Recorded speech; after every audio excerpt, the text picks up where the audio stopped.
Hello, I'm your host, Sean Aaron, and welcome to Dem Bois Podcast. This show is a platform where trans men of color voices can be amplified as we share our transitional stories and many other issues that are relatable to trans men of color and our existence. This show is not only to amplify our voices, but to raise awareness and conversation around our lived experiences. Welcome to Dem Bois Podcast. I'm your host, Sean Aaron, he, him, his. And today's episode, I'm going to be answering a question from a listener. And this question comes from Michael in Jacksonville, Florida, who stated that they were an HR manager. And the question is, how did I transition at work? Thank you, Michael from Jacksonville, Florida. Remember, if you have a question that you would like to hear answered by myself or a future guest of the show, be sure to send an email to hello@dembois.org. That's HELLO @dembois.org. And I will present the question. Either I will answer it myself or I will ask it of a future guest. So thank you, Michael, for this question. So how did I transition at work? This is a good question. And this is just my experience. This is not speaking to other experiences of other folks, but this is just how I was able to transition at work. So from previous episodes, I discussed that the current job that I'm in now, I've been there at the end of this year, November of 2022. I would have been there 20 years. And I remember telling everyone that this particular job is the job to save my life when I was homeless. And not that I particularly wanted to be there this long, but it just worked out that way. My full-time day job is I am a security manager. Well, I'm in a management position within a security company that's contracted by the federal government. And I work currently at the airport in San Francisco. And if anybody has traveled or flown on a plane in recent years, you know that you have to go through security screening. And for trans identified folks, gender nonconforming folks, or, it's sometimes nerve wracking because we all know that the airport and their screening is very gendered. So they want feminine presenting folks to be screened by feminine presenting folks and masculine, vice versa, all of that. So when I transitioned, I medically transitioned in 2013. And actually, when I knew that I was going to start T and I knew that I was going to start my body, the doctor told me, okay, within 3, 6 to 9 months, you'll start noticing some changes. So I planned it out accordingly. So I worked the morning shift at that time. And so I started taking T February 11th, I believe, 2013. So we bid for our schedules every 6 months. So you get the chance to, work a different time, or maybe you can go from morning to night or night to mornings. You can work mid shift, night shift.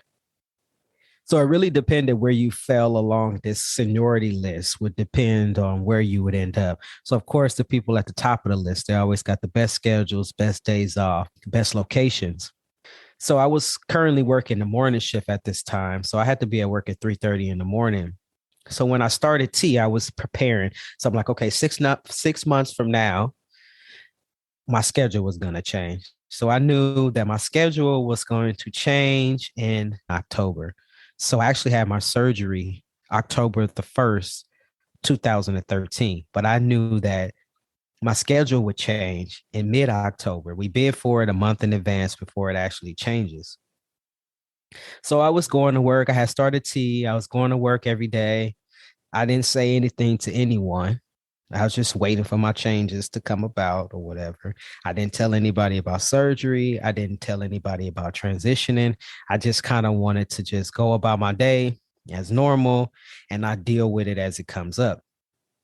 So I planned it out accordingly. So come September, the beginning of September, I actually took, so since my surgery was October the 1st, I actually took like 2 weeks vacation prior to my surgery because I wanted to prepare for surgery and I wanted to, get my house together, and I wanted to be able to, just take time off to relax before I had surgery, right? So I remember like a week before I was supposed to go off on vacation. So I was going to go off 2 weeks vacation, but then when I came back from my vacation, my surgery was October 1st. So I knew, that my surgery was coming up, my vacation was coming up. So I remember one morning, we would have like these meetings in the morning where the supervisor at that time would come gather everybody and they would give a briefing in the morning. And I would just come in there. I wouldn't say nothing because my voice was starting to change. Right. So I remember on this particular morning, this was right like 2 days before my vacation. So it was kind of like the end of September. And so the supervisor was asking questions to everybody. I don't know what was going on this morning. This particular morning, they wanted to ask everybody's opinion. I have no idea. I have no opinion at 3:30 in the morning. I'm not a morning person, so don't ask me shit at 3:30 because I have no idea. So anyway, they was going around the room asking some kind of questions. And so when it got to me, I remember I spoke my piece about what I had to say to what was asked of me. And then after we had our little briefing, so I was speaking, but my voice it started to change. And of course, it's like 3:30 in the morning. So I'm still halfway asleep. And my voice is, it sounds groggy because, it's in the morning. And I remember when I started to answer the question, it really sounded like my voice had changed. And everybody kind of like looked at me, you know. And so then, like after the briefing, one of my coworkers came up to me and was like, "You okay?" I was like, "Well, what you mean?" It's like, "You sound sick. You okay?" I was like, "No, I'm fine." But in my mind, I was like, "I'm changing. I'm transitioning, motherfucker." But anyway, so yeah. So then I was like, "Oh wow, okay." So now my voice is changing. I was like, "This is, is working out according to plan." So right before I left for, my vacation, I had to discuss with the HR manager that I was going to be leaving on vacation, but also that I needed the additional time off that was granted to me from my doctor because I was having surgery. So I didn't even tell the HR manager at that time that I was transitioning either. I didn't say anything. So I just, I got my medical leave processed and approved or whatever. So I went off to vacation. But the thing that I planned with this bid was I had worked morning shifts the whole time I had been there at this company. So I knew everybody in the morning. I didn't know anybody that worked on the night shift because I had never worked night shift. So during our bidding time, I bid for the night shift. So that way, when I came back, I wouldn't have to see people from the morning as I started to transition. Cause like in the beginning, like kind of like in that middle phase, like your voice is changing, you start to grow hair, facial hair, if you grow facial hair, and all of these things. So I didn't want the pressure or the anxiety of having to mingle with the people in the morning who always knew me as the person that they knew me as. I was like, when I come back, I'll be different and I'll be able to blend in with the folks that I don't know. So I thought it was a good plan. So I went and I went on vacation, came back, I had my top surgery, and I was off work for about, I think it was like 8 weeks. In the middle of that time, so probably about the third week or so, I was off after surgery. I reached out to the HR manager, and it was just a coincidence that the HR manager that we had at that time, she had just got promoted into that position. So she went from being just like a regular employee like me and just got bumped up to being an HR manager. So I don't know her background. I don't know what her background and what she did prior to this company. I have no idea. I just know she went from just being a regular person to being an HR manager. So I reached out to her via email and I said, "Hey, I wanted to let you know, by the way, that I'm transitioning from female to male and I'm out." And I didn't have to disclose any of this, right? Because that's private medical information. But I was like, I just wanted to let you know that the reason why I'm out is because I'm having top surgery. And when I come back, I'm gonna be in the night shift, but I need to let you know so that you can let everybody else know. This is my name now. I'm going by Sean. These are my pronouns, he, him, his. And I'm also going to be using the men's restroom now. So she just responded back, was like, thank you for letting me know. I'll work things out and I'll let you know how I go. So I was like, all right, cool. So, because the job is quite gendered, they had never, according to the HR manager, and she confided in a lot of things with me that she shouldn't have told me because she was in HR, and a lot of conversations that went on with like upper management and duty managers and all these things that she shouldn't have told me. But in some ways, it was a blessing that she told me because I was able to prepare and I was able to coach her also on things to say, also information that they should know. And it was just pretty much like a way to kind of like to educate her in the process of her educating them. So they were like, well, first, like she told me that, the upper management was like, okay, and good, so they had never dealt with this before. They had never had someone that transitioned within the company. And so they didn't know how to deal with it. So I guess they went and had a couple of meetings, whatever they needed to do to figure it out. And so she called me back and was like, she called me back probably about a week later. She wanted to verify when I was coming back and like where I was going to be working, who was going to be my immediate supervisors.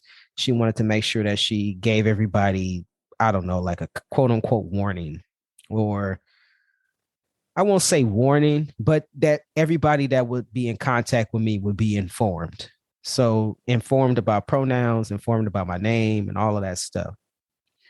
So then she also told me, well, I want to let you know that there's some pushback. And I'm like, pushback? What you mean some damn pushback? She was like, well, there's two people in particular who don't agree. And mind you, I don't mean to say it in this way for folks that are religious or whatever, but these two individuals in particular were like, one of them was a minister, a Christian minister, and the other one, I think he was a minister too. I'm not sure if he was a minister, but I know he was very religious. And the one of them, she said that he told her he didn't agree with it and he would never respect that from me. He would never respect that if he saw me. And she, of course, her job is to inform him that if you don't, there would be consequences to your action because, technically that's harassment. And then the other one was like, well, if I see Sean in the restroom, I'm going to call him out. And so what I told her was, I wish a motherfucker would call me out in the bathroom. We're going to have problems. A bathroom is not a place to be calling somebody out. A restroom is for one, it's inappropriate. For one, it's invasion of privacy. It's a whole lot of things, right? And I dared him to call me out in the restroom. We would have problems. And I remember she told me, don't engage. If you have any problems, come to me. That's my job. I'm supposed to take care of that. Okay. So I trusted in her and I said, okay. So it's kind of funny how like the things played out in my transition at work. So I came back to work. I was at the night shift. A lot of people didn't know me.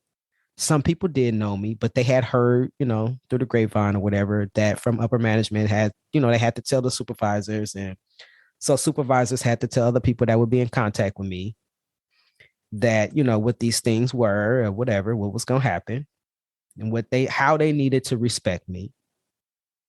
So I came back and I had no problems at first.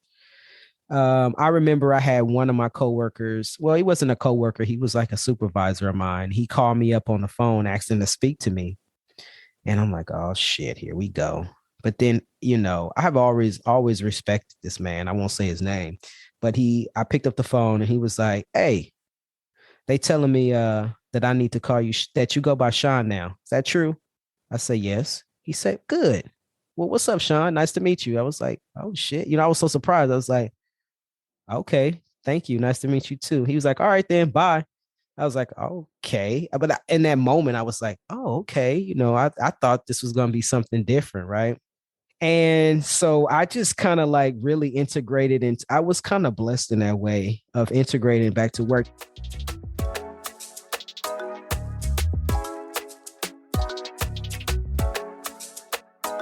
So this is the thing where I feel like things happen to me in a way that I didn't plan, but it worked out well for me. And it worked out in my favor, so to speak.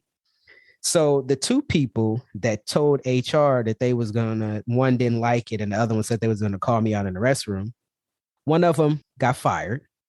I never had any contact with him post transition, post surgery, anything. So he never got a chance to offend me. He never got a chance to look at my face. He never got a chance to piss me the fuck off. So he got fired. Okay. One down, one to go. And the other one, because he worked in the morning, we never saw each other. So he worked there for quite a bit after I came back, maybe about a year or two or so after that. And then he magically disappeared. He quit. So I never had the chance to have conflict with these two people. And then even after he quit, shortly after, the lady that I had been working with, that was the HR manager, she quit. And so I had this feeling of like, I'm not really a religious person, but I always say like the universe was looking out for me in that way. Like the universe got her promoted into that position because she was the perfect person to be the liaison in this that leading the conversation with the company. She was the one who got like upper management discussing about what to do when somebody does transition at work and how to handle it and what's the laws behind it, what's the procedures and what should we do. So she was able to coordinate these conversations and have these meetings, and for her to come in at that time, at the right time when I needed her, and then to just leave like right after, I felt like the universe had kind of like put her in that position or put her into that place, kind of like used her to navigate this situation for me. And then for the other two people that just left, I felt like the universe took them out of the way to not cause me any, I don't know, like any uncomfortability. I mean, of course, like it wasn't, transitioning at work was not perfect. I'm not trying to say it like it was perfect because it wasn't. There were some instances that I did have a little blowback, and it all came from restroom encounters. Because right before I, made the complete decision that I wanted to transition, like the restroom was the encounters that I had in the restroom was like one of the main reasons that I was like, you know what? I'm at that point now in my life. I need to take that step, and I need to do it. But one incident that happened to me prior to transitioning, I was in the restroom. So like I've mentioned before, like I've had my head shaved for many years. So my head was bald, and I walked into the women's restroom, minding my own damn business. I'm just walking to the stall. And so there was like 4 stalls in this restroom. And so one of the first stalls when you first walked through the door was closed and locked. You could tell that somebody was in there. I saw somebody's feet. So I'm minding my business. So I'm just walking all the way down, in the restroom. I walk all the way down to the handicap stall, all the way at the end. I don't want to say handicap stall, but disabled stall, the bigger ones. So I was in one of those stalls, and so I'm taking, I'm buckling my pants and I'm getting ready to sit. And then I hear this knock on the door, on my stall door. And this lady starts screaming, "You're not supposed to be in here." I say, "What the fuck?" So I pull my pants up and I go to the door and I open it. She's like, "You're not supposed to be in here." I'm like, wait, she came out of her stall from whatever she was doing in the bathroom to come tap on my door while I'm minding my own business. I wasn't harassing her. I didn't look at her. I don't even know who she was. All I saw was feet. She took it upon herself to police me in the restroom because what she saw, I guess, through the crack of a door, that she needed to get up to come police me.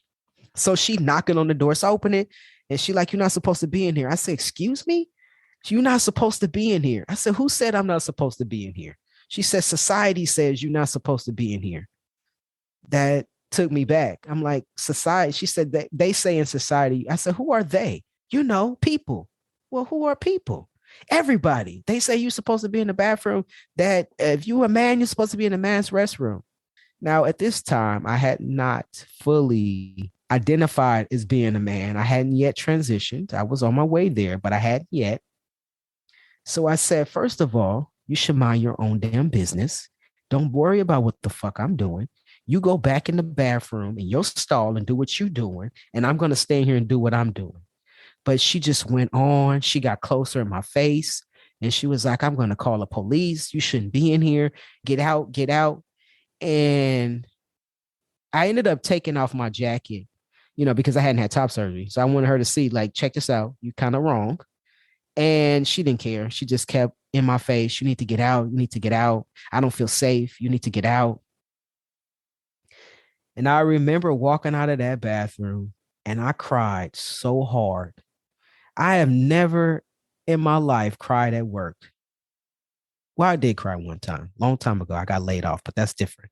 But I have never cried and felt so uncomfortable and felt so embarrassed and so much harassed ever in my life at work. And I lost it. And I just sat in the hallway and I just cried. I cried so hard. And so I sobbed. I just cried. And I had to go to the restroom so bad. But I felt so uncomfortable that I just didn't go. And so I held it for long. I held it for a couple of hours, actually. And I just said, I don't ever want to experience that ever again. And that was kind of like the pivotal moment when I was like, you know what? Sean, I think it's time. And that lady had no idea what distress she caused me. She had no idea. She used the bathroom. She was good. Her bladder was empty. She was cool. And she didn't know the distress that she had caused me. So for a long time after that, maybe about a year or so after that, that was before I decided to transition. Because, I had to go through steps, right? I had to have the therapy, I had to get the letter and all that stuff. And I would not use the bathroom at work. Sometimes I work 10 hours. Sometimes I work 8. Sometimes I would work 12. I would hold it and hold it and hold it until the very last moment to where I just either couldn't hold it anymore, or I was going to use the restroom on myself, or I would what I would do was I would find single stall bathrooms. And this was before they had a lot of gender neutral bathrooms. So now at SFO, they have a lot of them, but this was a time when they didn't have that. So what I would do, I would literally stalk the restroom. And I would sit outside the restroom and I would wait to make sure nobody was in there. Nobody was coming out. Nobody was going in. And I would run in there. I would spend my whole break, my whole lunch stalking the bathroom just so I could pee. And I would run in there, hurry up and run out before somebody else could come in or whatever. And there was another incident too, closer to the time when I started to take tea, where I was in the restroom and the janitor kind of yelled at me about, you need to use a men's restroom or whatever. And I just looked at him. But I used to get so sad, I can't even go pee. People don't even know how to mind their business in the restroom. I don't want you.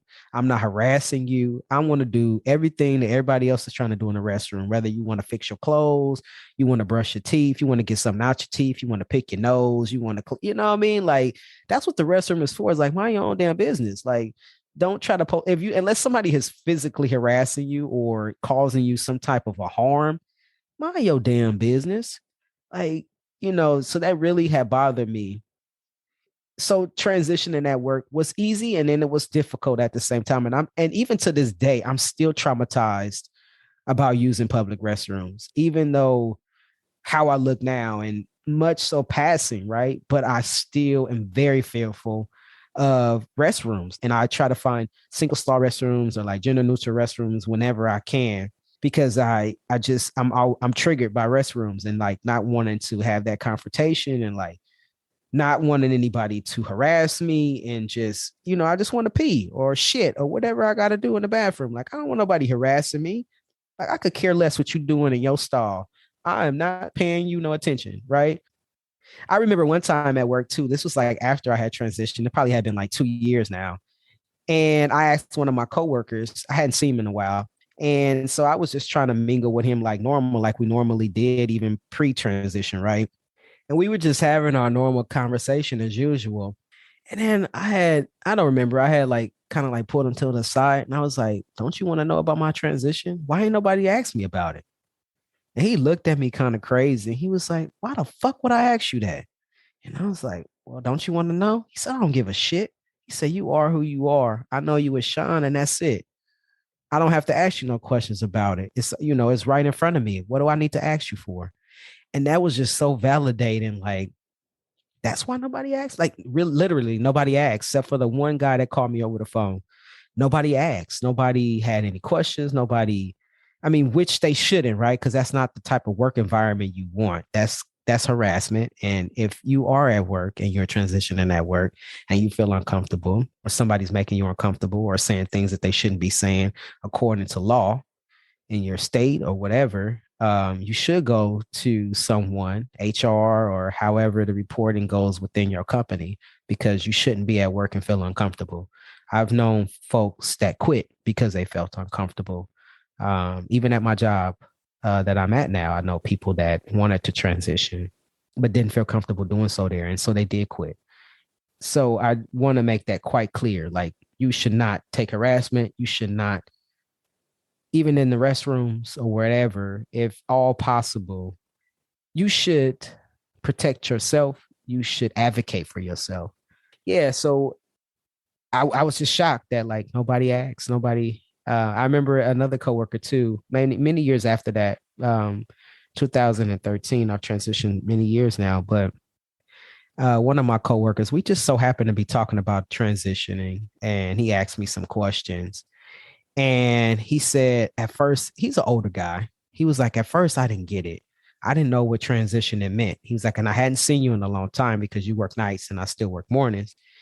And he was like, I remember I came into the room one day and you had your jacket off. He said, and I saw your back. And he was like, you had all kind of muscles on your back. And he was like, oh, I get it. And he's like, I wasn't confused after that. So it's like, okay, well, thank you. So, I've had like those like small encounters with like people that I work with, but like nothing like that I felt that was inappropriate or like challenging or in a way that I felt like I would have to advocate for myself.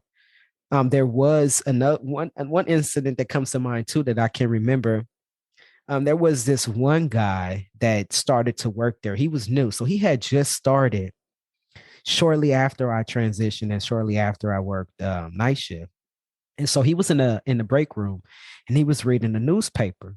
And it was an article in the newspaper about San Francisco making more gender neutral restrooms. He was reading an article about this. And I just so happened to walk into the break room. And he was in there by himself. And so we were in there together by ourselves. And so he said, I don't get this shit. And he just threw the newspaper down. He said, you don't get what? And I saw what the article was on when he slammed the paper down. And I was like, oh Lord, what kind of conversation we about to have here? And right, I didn't know him. So he didn't know me previously either. So this was like a fresh conversation for the both of us. And he was like, I don't understand why people need to have gender neutral restrooms. He was like, if you're a woman, go to the woman's restroom. If you're a man, go to the man's restroom. And I say, okay, we're about to go there. So I said, he's not knowing who I am. He doesn't know my journey. So I didn't get upset, but I felt like this was like a teaching moment. Like he needed to understand. So I said, well, what do you mean? He was like, I don't get it. What's the point? Just go to the fucking restroom where, the sex that you were born. And I said, well, and I'm not going to say his name, but I was like, well, that doesn't work out that way. He was like, well, how do you know? Well, let me tell you, sir. So I ended up sitting down with him and I explained to him and I told him many stories. I had many stories of my restroom trauma, and not just at work. I've had many stories. And so I started to explain to him about the importance of having a gender neutral restroom, of like, feeling comfortable. And we had a long, extensive conversation about it. And I'm pretty sure we both went over our break times, right? And I remember after the conversation, he was like, you know what? Thank you for explaining that to me. I had no idea about your journey. I had no idea who you were previously. He was like, actually, I never met a trans person before. And so I appreciate you for like taking out that time to explain that to me. So I get it. And me and him actually became pretty good friends after that. We would like even hang out after, outside of work and did other things outside of work. But it was that moment of, being able to let him know about, the importance of having gender neutral restrooms. And things like that, and letting people know about the trauma. And so maybe next time when he sees someone in the restroom, he won't harass somebody or look at somebody different, or he'll stop somebody from saying something, and he'll educate somebody based on what he know. So yeah, so pretty much that's like how I transitioned at work. And it's not the same for everyone. It is not the same for everyone. And of course, my story is this story is it has a lot of layers to it. And I'm probably sure that there's some things that I probably didn't touch on that I can't remember, or maybe I forgot. And maybe it's just not important for me to remember to mention. But yeah, so that is my story of how I transitioned at work. Thank you, Michael from Jacksonville, Florida, for that question. I hope that this conversation shed a little bit of light on that, and highlighted my experience with transitioning at work. So remember, if you have a question that you would like to hear answered by myself or a future guest of the show, be sure to send an email to hello@dembois.org. That's HELLO@dembois.org. Until next time, take care. Thank you for listening to today's show. Once again, I'm your host. My name is Sean Aaron. Be sure to like, be sure to share this show out with folks in your networks. If you would like to connect with us, be sure to follow us on Instagram or Facebook. You can also visit our website at dembois.org. That's DEMBOIS.org. If you think you would make a great guest on this show, or maybe you have a question for myself or a future guest that you would like to hear answered on the show, please send an email to hello@dembois.org. That's HELLO@dembois.org. Until next time, take care.